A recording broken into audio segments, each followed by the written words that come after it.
하나님 말씀은 구약 성경 욥기 10장 1절 2절 말씀입니다. 우리 찬 목소리로 함께 읽겠습니다. 내 영혼이 살기에 곤비하니 내 불평을 토로하고 내 마음이 괴로운 대로 말하리라. 내가 하나님께 아뢰오리니 나를 정죄하지 마시옵고 무슨 까닭으로 나와 더불어 변론하시는지 내게 알게 하옵소서. 아멘. 사람이 체념할 때라는 제목으로 말씀의 은혜를 나누고자 합니다. 이제 앞에서도 이제 자신이 이제 강력한 그 변론 의지를 밝혔던 욥, 그 욥이 이제는 더 이상 참을 수 없는 이제 상태에 이르렀고, 이제 하나님에 대한 그 절대의식, 하나님과 자신은 비교할 수 없는, 하나님은 지극히 높으신 분이고 자신은 지극히 낮은 자고, 지극히 크신 하나님과 또한 지극히 작은 자신 사이에 감히 하나님께 변론할 수조차 없지만, 하지만 이 안에서는 친구들의 이런 공박과 자신의 비참한 이 현실과 큰 고통, 이것으로 인해서 이제 이야기하지 않을 수 없는, 사실은 사람이 어떤 특별한 환경에 처하게 되면 자신이 가지고 있는 이런 도덕성이라든지 양심이라든지 또 인간성이라든지 이런 인격적인 요소들이 이제 자신을 이렇게 붙잡습니다. 최소한의 양심, 최소한의 도덕심, 이런 것들이 이제 붙잡습니다. 하지만 이제 사람이 마지막 그 한계 상황에 다다르게 되면 마치 이제 무중력 상태에서 위아래 좌우를 분간할 수 없는 것 같이 허공에 둥둥 떠 있는 것처럼, 사실은 자신의 내면에 있는 그런 것들을 이제 말하지 않을 수 없는, 그래서 모든 이런 이제 절제나 인내 이것들이 사라져 버리는 그런 이제 상태가 오죠. 그러면 이제 그때가 사실은 이제 체념할 때입니다. 이게 이제 불교에서 종종 이제 마음을 비우라는 게 이런 거죠. 모든 인연을 끊어버리고, 또 모든 도덕적 판단도 다 끊어버리고, 그러면은 아주 원초적인 그 사람의 그 본능들만 이렇게 남게 되고, 그러면 자신 안에 있는 이런저런 생각들과 이런 가치관들, 이런 것들이 이제 떠오르게 됩니다.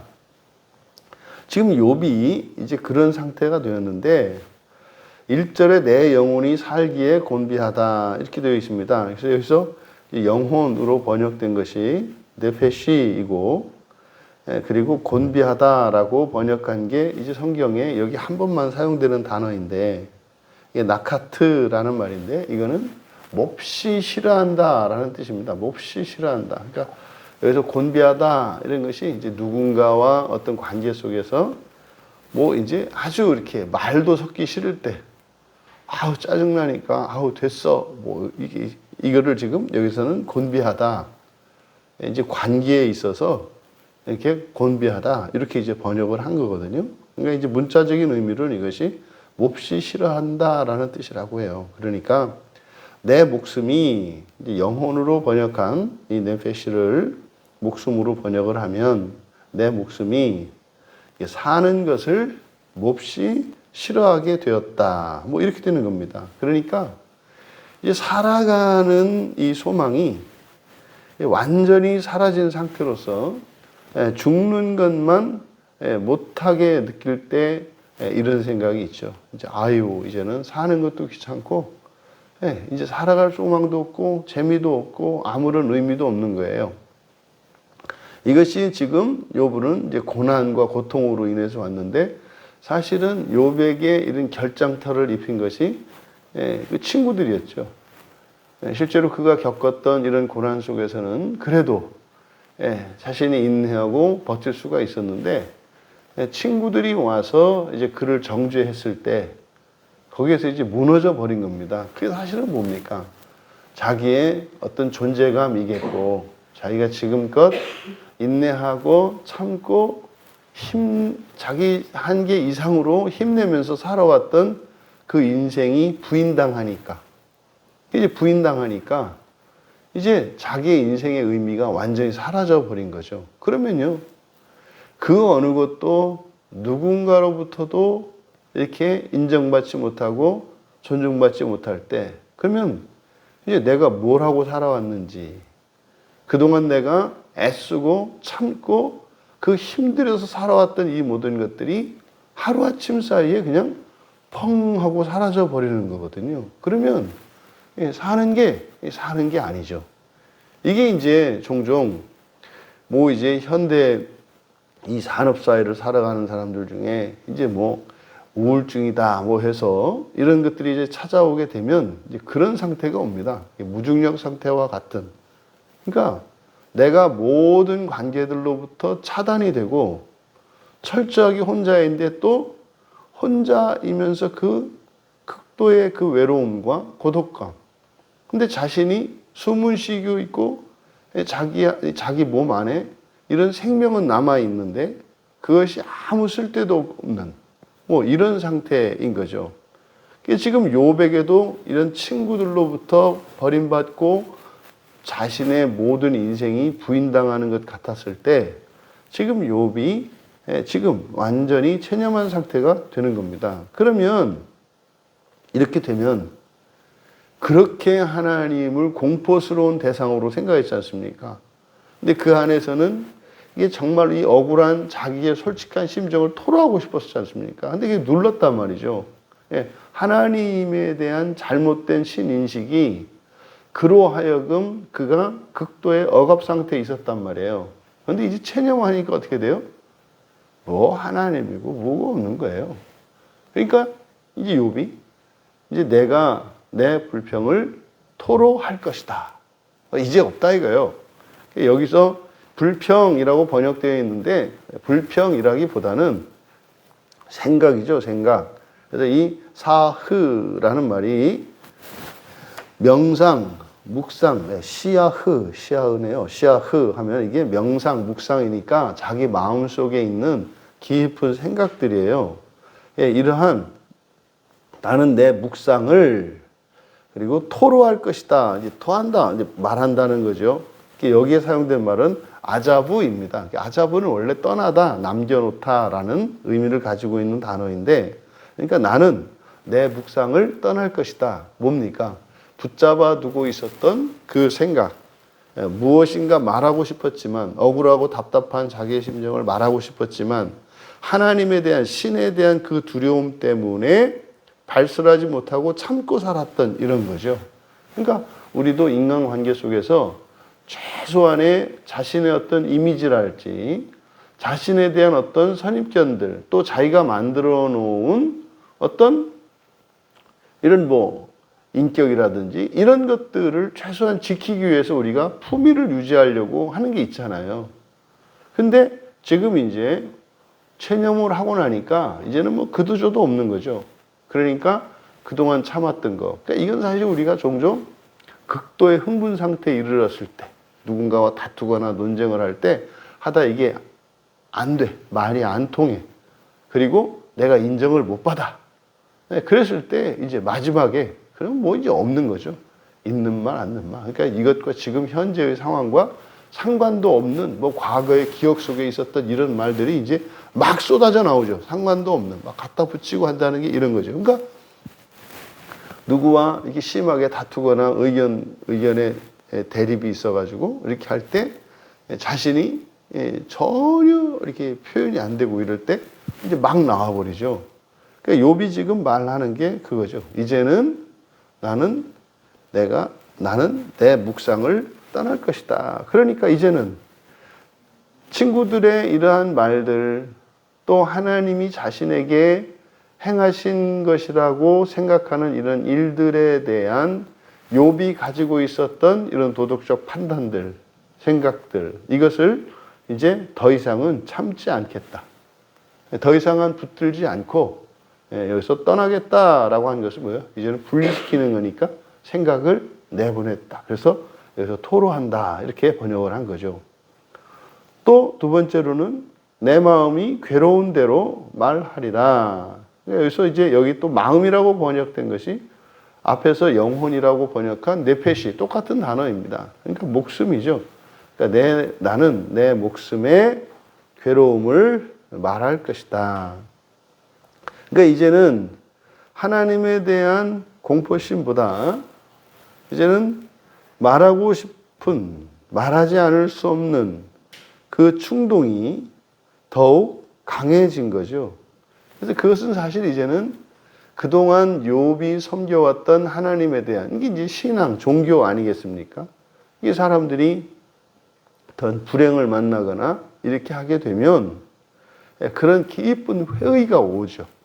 그래서 우리의 마음에 이렇게 상처가 확 그어지면 참 그 마음의 상처가 치유되기 전까지는 그게 돌이켜지지가 않는 거거든요. 지금 열심히 살았기 때문에, 정직하게 살았기 때문에, 종교적으로 살았기 때문에 뜻하지 않게 그의 인생에 다가온 불행이 받아들여질 수가 없는 겁니다. 자기 인생을 좀 설렁설렁 살았더라면 이렇게 되지 않죠. 이게 사실은 이 고난이라고 하는 이 환경은 그 사람의 내면 앞에 선 자신의 내면과 이 밖에 있는 자신 사이에 있는 거울 같은 역할을 하는 거죠. 그러니까 이 고난이라는 거울을 보고 느끼는 이 고통, 이 외로움이라고 하는 것은 사실은 뭐예요? 과거에 그가 정직하고 성실하고 인내하며 살아갈 때 느꼈던, 그때 자기 내면에 축적되었던 그것들이 현재의 삶으로 나타난 거죠. 그러니까 고난이라고 하는 것은 현재의 어떤 이것이 나에게 이 고통을 주는 것이 아니라 이 고난 너머에 고난에 투영되어지는, 다시 말해서 고난 이전까지 자기가 살면서 참고 이 안에 품어두었던 그것들이 확 쏟아지면서 이게 지금 현재의 상태로 나타나는 거죠. 이게 뭡니까? 묵혀두었던 말이고요. 참았던 말이고요. 애써서 태어난 척 했던, 하지만 그 내면에서 식지 않고 뽀글뽀글 계속 끓고 있었던, 그래서 이제 어느 한 순간이 되니까 이제는 용암처럼 이제 대지의 표면으로 그냥 분출하지 않을 수 없는 그 상태가 돼버린 거예요. 그러니까 뭐 하나님이 어떻고 뭐가 어떻고 뭐 그의 이런 세계관이 어떻고 신관이 어떻고 다 없는 거죠. 이게 막장이죠, 막장. 이게 사실은 이제 굉장히 위험한 순간이죠. 이때 영적으로 이제 마귀가 사실 딱 치고 들어오면은 자살하는 거예요. 이러면 인생 끝내는 겁니다. 근데 지금 사실 욥이 뭐 우리 주변에 있는 누구 아니겠습니까? 그래도 주저리 말하고 버티는 것은 살아갈 소망이 있는 거예요. 그렇잖아요. 이렇게 막 우울증이 심할 때 진짜로 마지막에 이렇게 정말 극단적인 생각을 했을 때 전화 한 통하면 산다고요. 전화 한 통하면. 자기가 하든지 아니면 그 순간에 누군가가 전화를 해서 말문을 열어주면, 말문을 열어주면 그 말로 토로하는 거죠. 그러니까 지금 여기서는 어떻게 보면은 이제 뭐 막말이죠. 이 말로만 보면은. 하지만 이게 그로 하여금 살게 하는 소망이 돼요. 말을 하는 게. 그만큼 이 말이 중요하다. 하지만 이 말 자체가, 이거는 이제 말이 안 되는 말인데, 이것은 이런 상태가 어떤 상태입니까? 이제는 감성이 완전히 그의 이성을 지배하는 상태예요. 그러면 그의 이성은 마치 정전이 된 냉장고 같이 딱 서버리고, 그 안에 있던 뭐 얼었던 거, 냉동시켰던 모든 게 이제 녹아서 줄줄줄줄 이제 물이 흐르는 거고요. 그럼 이제 그가 이제 감정에 휘둘려서, 그러면 머릿속에 있었던 이런 기억들이 감정에 의해서 왜곡되면서 이게 이제 막 쏟아지는 거죠. 근데 어쨌든 뭐 결과적으로는 도움이 된다. 도움이 된다. 그래서 이제 어찌 보면 이제 발악을 하는 거죠. 그리고 내가 하나님께 아뢰오리니, 이게 지금 뭐 말이 이렇게 성경책으로 이렇게 쓰여졌으니까 점잖게 뭐 이렇게 이성적으로 말하는 것 같지만 아니에요. 이것은 극도의 흥분 상태고 이거는 완전히 감정에 사로잡혀서 판단력을 잃어버린 그런 상태입니다. 왜요? 앞에서 그랬잖아요. 그 고통 가운데서도 하나님에 대한 그 공포심 때문에 그걸 꾹꾹 참고 있었단 말이죠. 이게 완전히 해제된, 무장 해제된 상태. 나는 하나님께 말할 것이다. 그리고 그러잖아요. 나를 정죄하지 마시옵고. 이게 뭐예요? 이 말이 사실은 진짜 욥이 하고 싶은 말이 뭡니까? 나를 정죄하지 마시고. 무슨 까닭으로 나와 더불어 변론하시는지 내게 알게 하옵소서. 이 말은 정죄한다는 게 이게 이제 뭐 재판을 받으면서 유죄 선언 받는 거잖아요. 거기서 죄 있다 이렇게 선언되는 거란 말이에요. 그리고 여기서 나와 더불어 변론한다. 그래서 변론하다라고 번역된 게 리브라는 말인데 이게 싸우는 거예요. 싸우고 다투는 겁니다. 그러니까 뭐 때문에 나와 이렇게 다투는지 시비를 거는 거죠. 뭐 때문에 나에게 이렇게 시비를 거시는지 말해 주십시오. 근데요, 지금 욥은 뭐라고 했습니까? 앞에서 이제는 뭐 하나님이고 뭐가 없다는 거잖아요. 근데 여러분 보기에 지금 욥의 말이 그런 것 같아요? 이판사판으로 막 가는 것 같아요? 아직 좀 또 참고 있는 것 같지 않아요? 아직도 그의 밑바닥이 다 드러나는 거는 아니에요. 그러니까 이제 놓은 것 같긴 같은데 그래도 아직은 참고 있는 거죠. 사실은 이게 이제 상처가 막 덧나가지고 말이죠. 이게 골마버리면 왜 이렇게 뭐 잠깐만 피부 조금만 해도 고름을 짜내는데 그 밑에 근이 있잖아요. 근을 뽑아야 되잖아요. 그러니까 지금 욥이 고름을 이 상처를 터뜨려서 고름을 짜긴 짜는데 근을 빼려면 많이 아프거든요. 그러니까 아직 근까지는 못 들어간 거예요. 왜? 말투를 보니까 뭐 정죄하지 마옵시고 나에게 시비하지 마옵시고 이건 사실 진짜 하고 싶은 얘기가 뭐예요? 내 인생이 내 몸이 왜 이러며 내 처지가 내 자식들이 죽어가고 내 가업이 망하고 내 인생이 이 불행이 너무 커서 견딜 수 없고 게다가 원통한 것은 친구라는 놈들이 와가지고 이 지아를 하는데 이게 어떻게 있을 수 있는 일이라고. 이게 사실은 이게 원초적인 말 아니에요. 근데 그 말을 이렇게 하는 거예요. 나를 정죄하지 마시옵고 무슨 까닭으로 나를 시비하는지 내게 알게 하옵소서. 이제 우리는 알겠는데 사실은 정확한 표현은 아니죠. 이게 뭡니까? 이게 애둘러 말하는 거잖아요. 있는 그대로 말하지 못하고. 그러니까 사실적으로 말하지 못하고. 여러분, 우리들이 이런 말을 사용해요. 그러니까 있는 그대로를, 팩트를 그냥 이렇게 묘사하는 게 아니라 자꾸 이렇게 은유법을 써서 이렇게 시적으로 말하려고 한다 이 말이죠. 안 나타나요. 그럼 말하는 사람이나 듣는 사람이나 이것이 정확하게 자신의 마음을 이게 토로한다고 하지만 토로되지도 않고 듣는 사람도 그게 무슨 말인지 해석에 따라 다를 수 있는 거죠. 그래서 경우에 따라서는 그럴 때가 있겠습니다만 지금 극도의 고난 상태, 극도의 환난 속에 있는 욥으로서는 지금 친구에 대한 미움의 감정 그리고 지독한 외로움 이제는 다 끊어진 끈끈어진 연과 같이 홀로 된 것 같은 이런 극도의 외로움 속에 있는 그리고 사실은요 미래에 일어날지 모르는 영원히 끊겨버릴 욥이 가지고 있는 내세관 이 죽음관이라는 게 뭡니까? 죽으면 이제 하나님으로부터도 끊기고 영원히 홀로 이제는 어둠 속으로 들어간다라고 하는 그러니까 무지죠. 두려움을 가지고 있지 않습니까? 그런데도 불구하고 자신의 마음을 그대로 표현하지 못하는 그러니까 마치 말할 수 없는 사람의 언어처럼 말을 사용하고 있는 거죠. 그래서 답답하죠. 여러분, 여기서 우리가 얻어야 할 교훈은 지금 이제 서서히 사실은 이제 그 절정을 향해서 가고 있는 거죠. 욥이 참았던 겁니다. 근데 이제 친구들이 와서 불지르고 말해도 안 통하고 또 하나님도 기도도 안 들어주시고, 그러니까 점점 자기의 마음에 이 불이 타오르죠. 그러니까 이제 조금씩 드러나는 거예요. 그런데요, 기억할 것은 신자들은 자기 안에 있는 속마음을, 이 속에 있는 모든 생각들을 반드시 온전히 다 드러내게 된다는 사실이에요.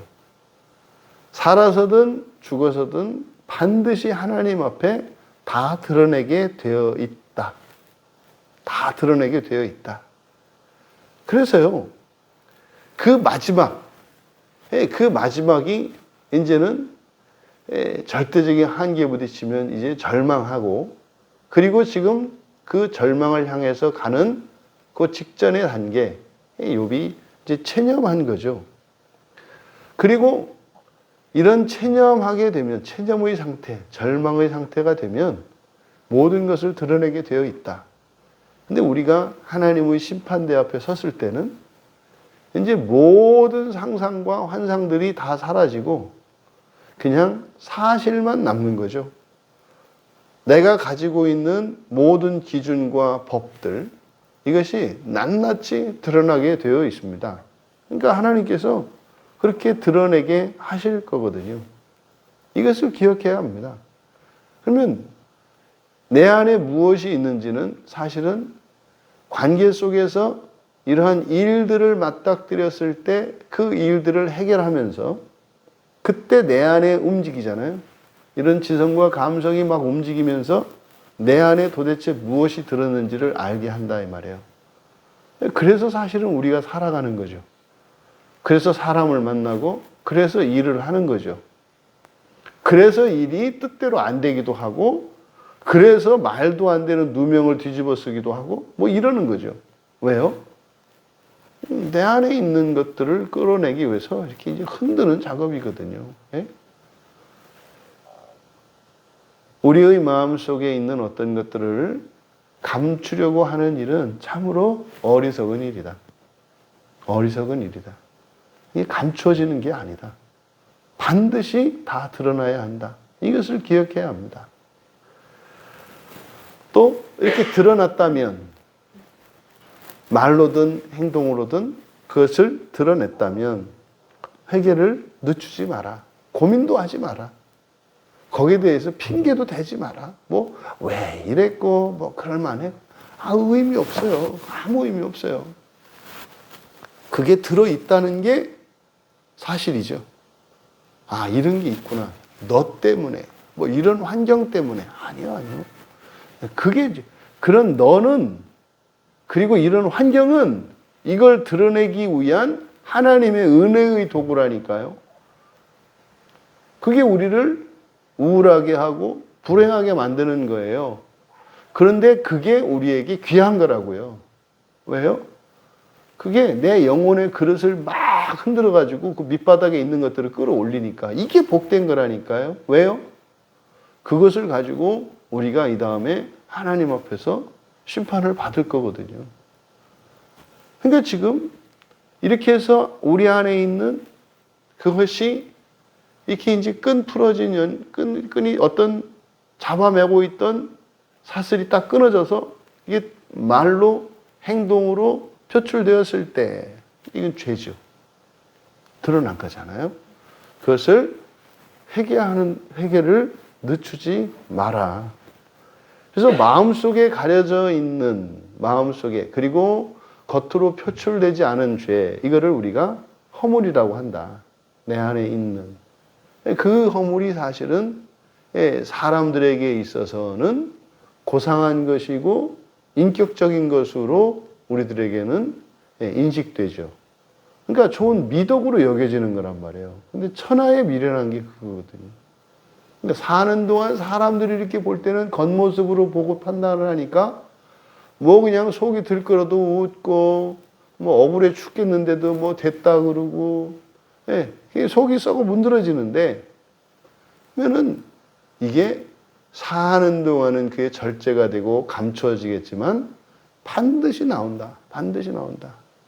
그러면 그게 이렇게 표출되었을 때, 인생의 고난을 만날 때, 불행할 때, 지금 이제는 사람이 뭘 체념할 때, 신락 같은 소망이나 가치도 다 풀어주면, 그래, 이 대목에서 내가 뭘 해야지, 이제 할 얘기 안 할 얘기 다 하는 거죠.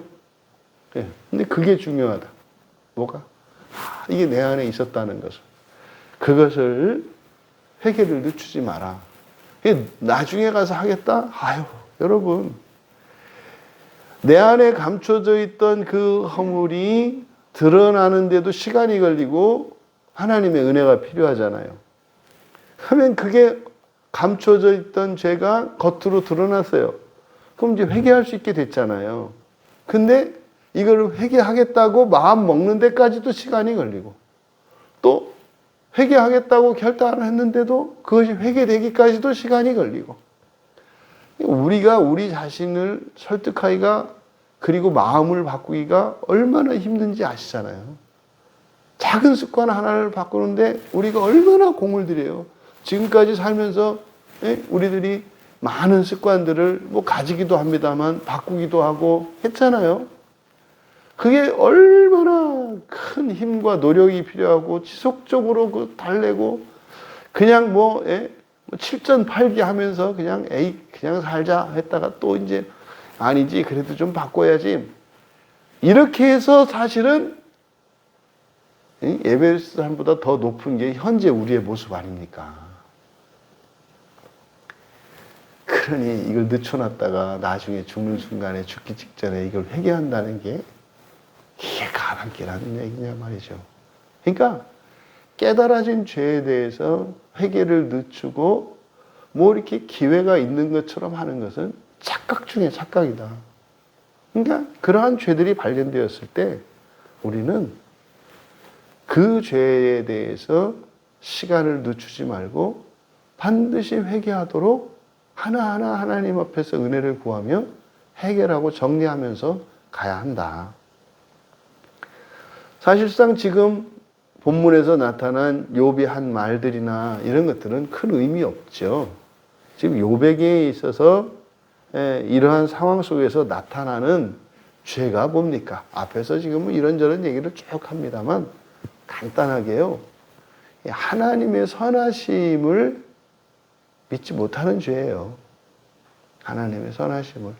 그러니까 하나님의 선이 이렇게 진리로서 그에게 인식되어지는 것이 아니라 자신의 쾌 불쾌에 따라서 하나님에 대한 판단이 달라지는 거죠. 이런 고난이 오기 전에요. 욥은 아주 품이 있고 멋있는 사람이었고요. 하나님으로부터 인정을 받을 정도의 사람이었어요. 근데요, 하나님 그까짓 거, 이거는 최소한 뭐예요? 상식 이하잖아요. 상식 이하예요. 왜 이런 생각이 들어요? 하나님의 절대적인 선을 믿지 못하고 있는 거예요. 얼마나 놀랬겠습니까? 나중에 이제 정신 차리고 나면 이게 내가 무슨 말을 했나 이렇게 하게 되죠. 그러니까 결국 지금 욥이 깨닫고 있는 죄는 하나님의 절대적인 선입니다. 이거는 우리도 예외가 아니거든요. 하나님의 이 절대적인 선은요, 우리가 육체적으로 정신적으로 감당할 수 있는 그 한계를 넘지 않을 때 유지할 수 있는 고상한 무엇이에요. 그걸 넘어버리면 팔 걷어붙이고 하나님이고 뭐고 어떻게 네가 나한테 이럴 수 있는가 이렇게 가는 거죠. 그래서 욥이 욥 자신이 내가 하나님의 선하심을 믿지 못하고 있구나, 믿지 못했구나 라고 하는 것을 깨달을 수 있어야 한다. 그러면 어떻게 돼요? 자신의 삶에 이러한 악을 일으킬 수 있는 하나님으로 오해하게 돼 있어요. 사실 우리가 하나님에 대해서 드러내놓고 하지 않더라도 우리 마음속으로 은근한 마음속에 있는 그런 불만과 원망들이 있잖아요. 그는 하나님의 선하심을 믿지 못하는 거거든요. 우리가 살면서 이런저런 힘들고 어려운 상황을 만났을 때 원망이 들고 불평이 든다면 그때 우리가 선하신 하나님을 내가 선하다고 믿지 못하고 있구나. 이것을 떠올릴 수 있기를 바랍니다.